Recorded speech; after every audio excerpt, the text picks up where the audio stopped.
Welcome to What I'm Looking At, the podcast about what I'm looking at.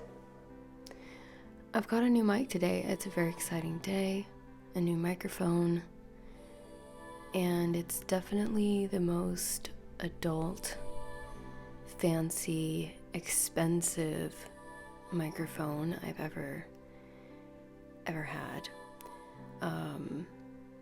It was ordered for me because we need to be doing a lot of vocals, and quite frankly, I was ill-prepared to do some professional vocals for musical purposes. And now I'm very equipped, although I don't have a pop filter, so I'm trying very, very hard not to make poppy peas or boomy bees or dangerous D's. I don't know if D's count. I don't think they do. It's mostly P's and B's, and mostly P's. That's why it's called a pop filter. Anyway, I hope this mic works out. This podcast is reaping the benefits of the musical endeavors I have got going in my life. And hang on, I'm just gonna check and see if it's recording, because to be honest, I'm not the most tech savvy person, and it might not have been set up correctly, although I do hear myself, so let me just check and I'll be right back. I'm happy to report that it is recording audio. However, I don't see the waveform, so that's why I'm nervous. I'm hoping it's not just really quiet and I won't have to do some sort of mega compression or mega gain boosting or whatever, however you make things louder.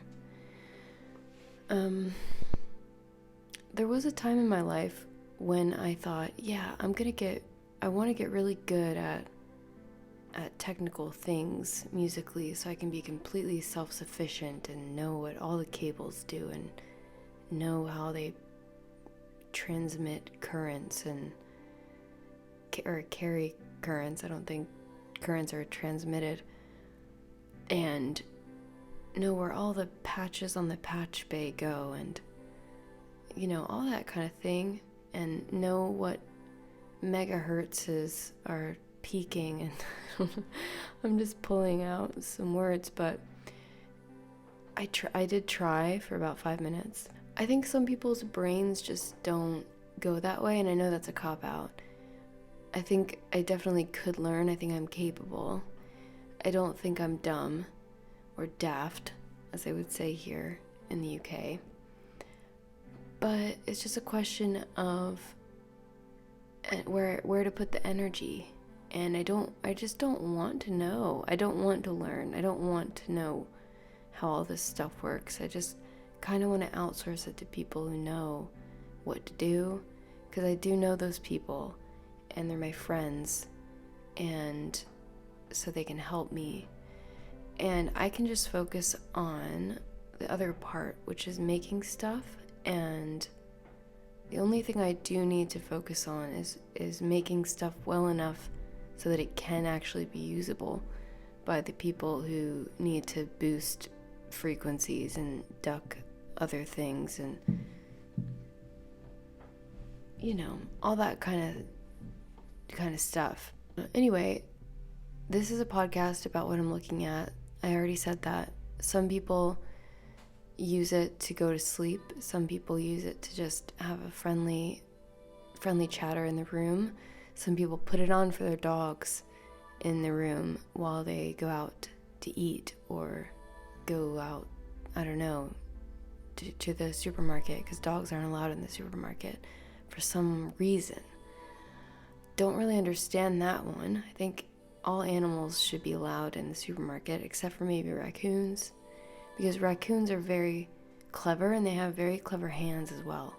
A dog is limited in its abilities to, much like me and audio equipment. Dogs are limited, although they are very smart and they can nose their way into things. A raccoon can just, not only can it climb, up all the shelves and pretty quickly, but it can use its little cute little hands to nimbly open and disassemble things and eat things. And I think a raccoon in a grocery store is a lot more dangerous and detrimental to the products than a dog. A dog wants to do, in general, what people want them to do, because they want a person's love, and they want a person's acceptance, and so a raccoon doesn't care. A raccoon could give two F's about what is going on with a person's mind. A raccoon cares about eating and surviving, and I'm not sure what they care about. I've never talked to one, but I have been in a place where there were raccoons in a sort of enclosure, and that made me sad. I wasn't sure why they were in there.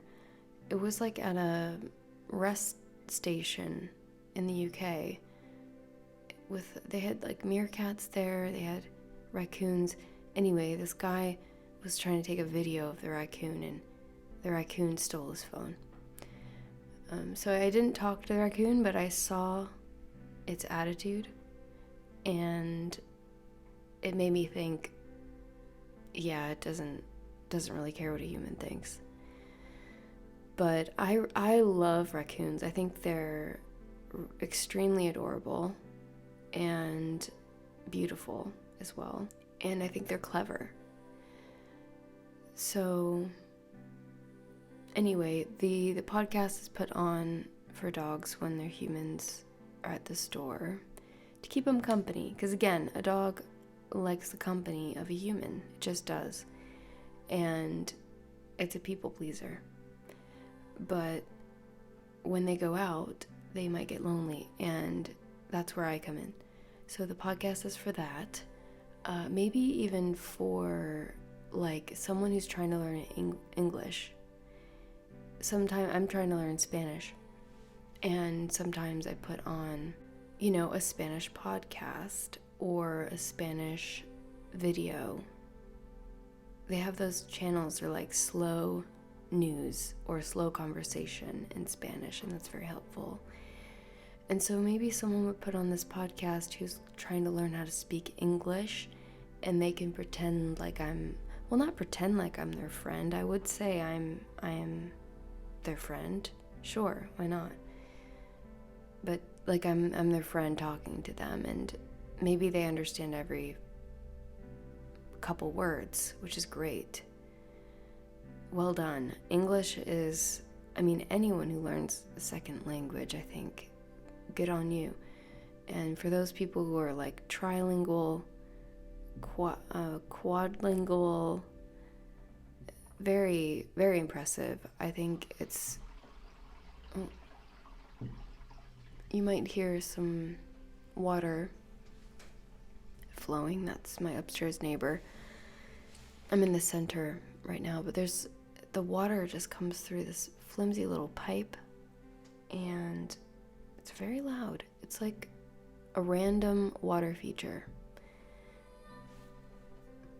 Kind of like it, but it is slightly distracting when people are here for meditation, and just out of the blue comes kind of like a trickling waterfall water feature. So whatever reason you're listening to this podcast, welcome to it. I'm working on making the podcast for this relaunch a little longer, because in the past, for those past like 200 or so episodes behind, they've kind of aired on the side of like 20 minutes, 30 minutes. It's kind of hard sometimes, depending on which thing I pick to look at, to long it out to an appropriate length. But I've been listening to some sleep podcasts, and because I personally sometimes have a really hard time sleeping, and for me to listen to a podcast when I can kind of like sort of hang on to what the podcast is saying, but kind of zone out and not care about it, that helps me. So I've been thinking about making these longer so that someone might be able to put it on for a long time, and for it to keep them company, or, you know, for all the dogs out there listening, and just sort of ramble for a while, because I actually enjoy rambling quite a bit. So yeah, and my voice isn't in tip-top shape. I'm proud of it for being here, but I am just getting over COVID. So I've got this nasally voice happening, pretty congested. It's not the nicest, and but it's hanging in there, and hopefully in a week's time I'll be improving enough that I can actually do some vocals on some actual music. Because right now I tried to do some vocals and it sounded like, yeah, you could just tell that I'm sick. Which is a drag. It's a drag. But I'm happy that I'm okay, that I'm relatively healthy, all's well. I do have some cough drops on deck. I love a cough drop even when I'm not sick. So when I am sick, I take the liberty of really hitting them hard. I love them. I'm kind of a connoisseur of cough drops. I'm sure I've said this before, but right now I've got some Ricola's the classic Ricola, first ever Ricola, the herby one. It's amazing how many Ricola flavors they have now, especially in this country and European countries. You can get these little packs. They're like, you throw them, it's dangerous for me. You just go in and pay like $2, 2 pounds, and you can get these little packs you just throw in your bag. They're in these cute little cardboard type containers, and they come in all sorts of flavors. They have the licorice one, elderflower one. They've got wild ones like what is the one I just had? There's like butterscotch, and they have apple and mint, although who buys the mint one?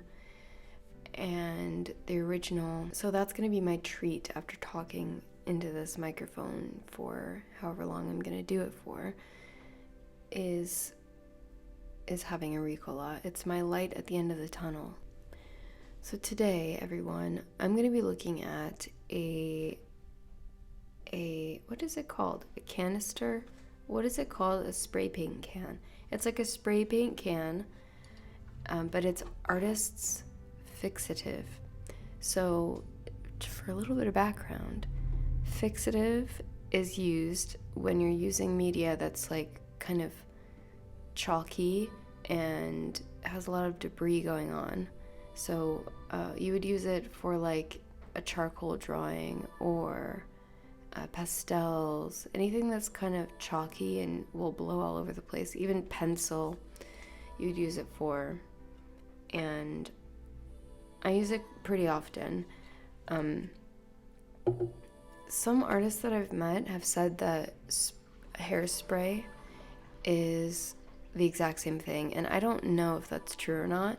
Hairspray is a lot cheaper than this Artist Fixative, but I feel like, I don't know, I'm hesitant to use just hairspray because I think hairspray probably has a bunch of extra stuff in it, including it's pretty hard to find hairspray that's not fragranced, and I think that would really bother me. I much prefer the straight up chemical toxic smell as opposed to toxic smell mixed with like floral flowers.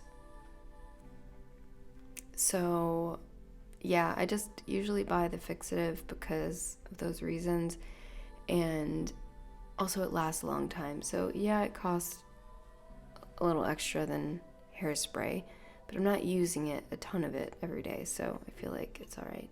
So anyway, we're looking at this Artist Fixative. It's a 500 milliliter can, and it looks exactly like a can of spray paint would. So it's an aerosol can, with, just briefly, a plastic lid, a plastic top, and a white barrel. And underneath the label, which is white, it's white metal as well. And then underneath the white metal paint, because the metal is painted, is, I can see the raw color of the can, which is your classic silver aluminum color. So let's get into it. Let's get into this fixative that I use for my drawing. Oh, I've got a ruler right here, so I'm gonna actually measure in real inches. So the can is 6.5 inches tall. I'm sorry, 9.5. I'll write it upside down. I haven't had enough food today. 9.5 inches tall by about, I'm measuring the bottom, 2.5 inches in circumference. 2.5 inches in circumference, give or take. Again, just an average, spray paint can. So, as I said before, it's got a white label, it's got a clear plastic top, and it's a very minimal design, which I like. I think it's not garish, it's very classic looking, but also modern looking. It's by a company called Cass Art London, and I ordered these supplies online because there are a few art supply stores around my area, but you can't get everything in there, and they're usually very expensive. So I know it's kind of crummy to order everything online, and I try not to, but for some things, it's just, I can't help myself. So I ordered this online from the Cass Art London website, and I'm just gonna go over the visual elements on the front of this can here. So the only other color that's on here is red in very small amounts and black. So on the top, right under where the lid stops, it has the Cass Art London logo.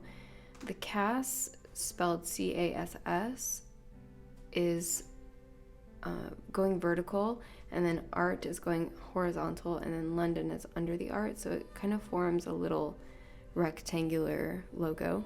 The Cass part of the logo is sans serif, and it's a very nondescript sans serif font. It's bold, it's black.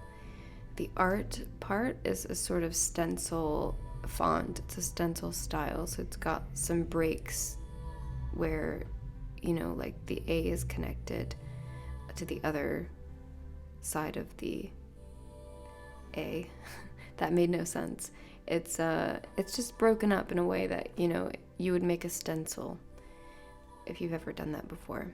Kind of, street art style. So the art is in that stencil kind of font, sans serif, bold as well. All of this is in black. And the London, there's a dividing line, which is a pretty fat line.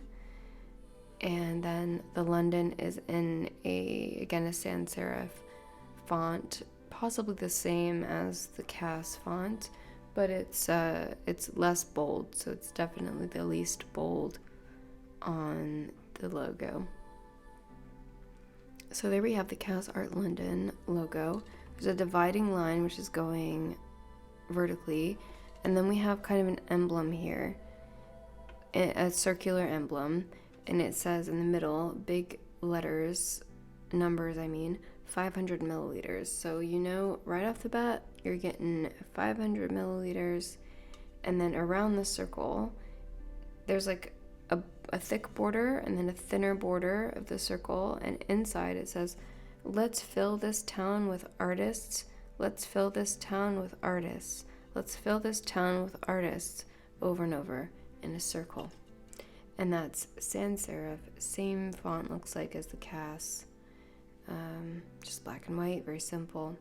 Then another dividing line, dividing the kind of top part from the rest of this here that I'm going to say. It's a bold, big bold dividing line in black. And it says Artist's Fixative. And this font is, again, sans serif. Nothing really to note about it. It's very bold. You know, it's a regular old sans serif font. Maybe a tad narrow. It might be a slightly narrow font. But it looks, you know, it looks nice, clear, concise. And then there's a skinny dividing line. And under that, in the same font, it says for use. Oh, and all of this has been in all caps, by the way. Nothing has been lowercase so far. It says for use with all forms of dry media, fast drying and acid free. Dry media, comma, fast drying and acid free. See, I'm not sure that hairspray is acid free. I would think that there would be a lot of acid in hairspray, but again, I have no idea. And then under that, we have an expressive kind of scribble. Well, it's not, I wouldn't call it a scribble per se. It's like someone has taken a piece of charcoal that's pretty fat on its side and kind of gone up and down in a little mark. So there's, and this mark, I'm saying little, but it's taking up most of the graphic space on this can, actually. It's like 2.5 inches tall. It's bold, it's nice, I like it. I think it's a good design on this can. There's two dividing lines on either side of all of this that I've said, so it's kind of dividing it from the rest of the can. And there's skinny black ones. So I'm going to turn the can and read the back of the can. On the top, there's a thick dividing line. Well, it's not dividing anything, it's just a line. And it says below, in the same font as the for use with all forms of dry media, fast drying and acid free part, but it's not as bold, so it's kind of, it's unbolded font. It says on the back here, it's a little description. It says, Artist's Fixative is a general purpose spray fixative suitable for charcoal, pastel, pencil, and crayon, acid-free, fast drying, for use on any surface, provides a protective layer to prevent smudging and preserve artwork. Apply 1 to 2 coats in a thin, even spray from a distance of approximately 30 centimeters. So there you have it. That's what it's for, how you use it. Very clear, very nice. Then there's quite a big space in between, like just white space. And then on the bottom here, on the bottom third of the label, there's a bunch of information. Again, all in all caps and all left aligned.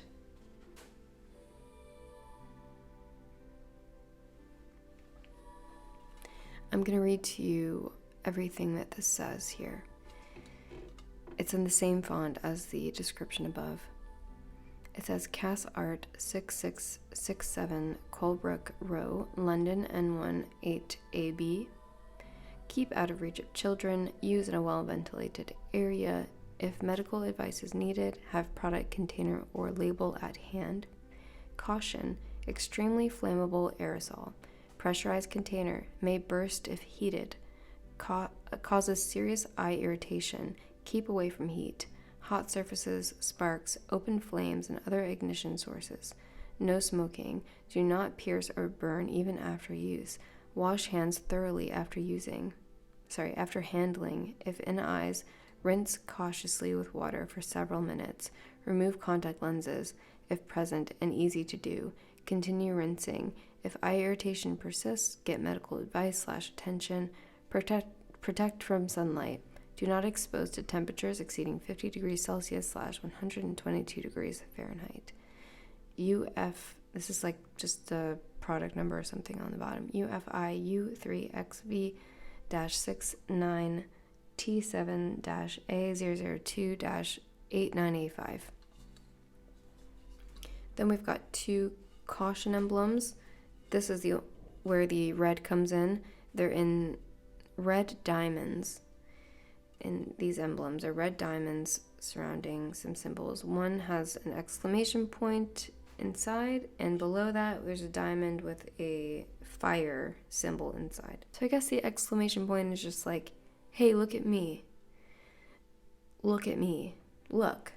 And then the fire one is obviously, pay attention to the fact that this shouldn't be put into a fire or in heat.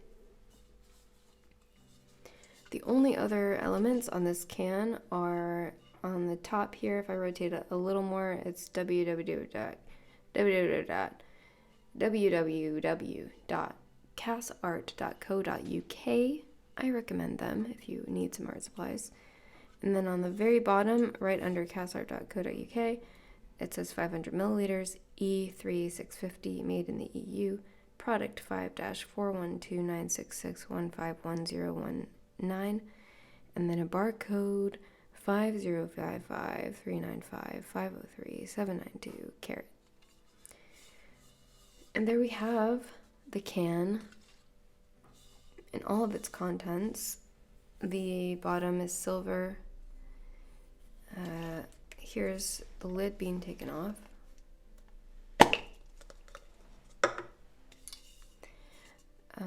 Well, I smell it. On the top of the can, there's some numbers. It says 3151120 in that typical computery font.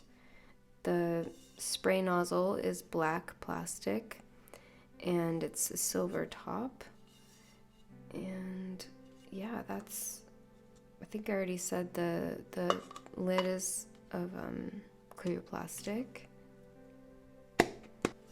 And here's what it sounds like in the can.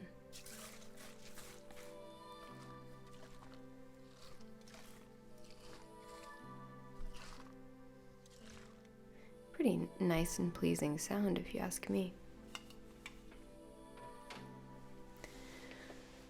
Alright, that is my Fixative can that I just looked at. I hope that you were able to visualize it in your mind and it was somehow calming to you, or inspirational in some way.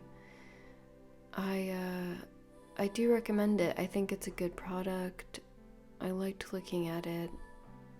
I like that it just blends in on my art shelf.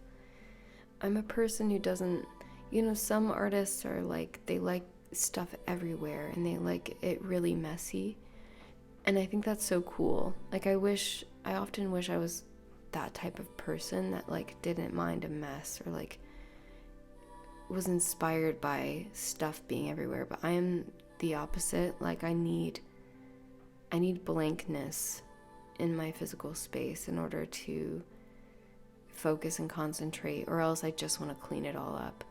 And yeah, it's not as cool, I feel like. I mean, it's cool when you see an artist and there's like paint everywhere and like, I think that's cooler. But I mean, if you're like me, I'm not saying you're not cool. I'm obviously, it's just, we're all different.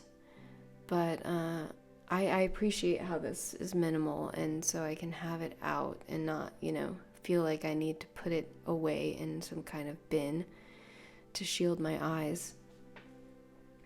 So it's just happily sitting on my cart. There's no heat involved in it, so it doesn't have to worry about blowing up or anything. It's just having a nice peaceful life on my cart, and I think it's having a good life.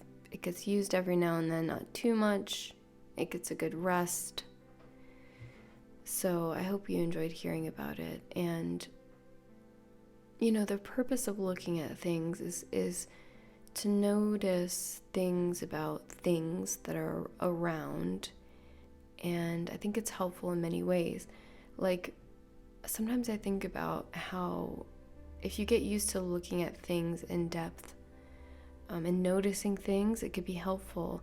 Like if you're shopping and you can't remember exactly which thing that you're trying to replace you have back at home, like which product. It could be helpful if you've noticed everything about the thing that you have at home, and now you're out trying to get a new one, another one of the same kind, and you can directly recall, because you've focused on this one thing before, which one it is that you need to replace. You know what I mean?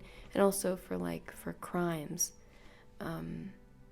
it could be helpful if you're in a situation where you need to report some details to people, like law enforcement, in a future date. If you're used to kind of like not scrutinizing, but noticing things visually, it might help you in that scenario to recall small details. And just in a way of improving your life, noticing things, looking at something in depth, no matter how small or how seemingly insignificant the thing is, it actually serves to calm the nervous system. It actually helps to enter into kind of a mindful state when you're not looking at your phone and you're not looking at your computer and you're kind of blocking out everything else. You're just noticing everything about this one thing. It actually can really calm you down. It can be like meditation. It is a form of meditation. So yeah, maybe this has helped you think, oh, maybe I should, for 10 minutes, look at something I have laying around. Anything, could be anything at all. So I want to thank you for being here today, for listening to what I'm looking at, listening to WILA, and I hope that you're doing well, and I hope that you tune in next time. Until then, bye.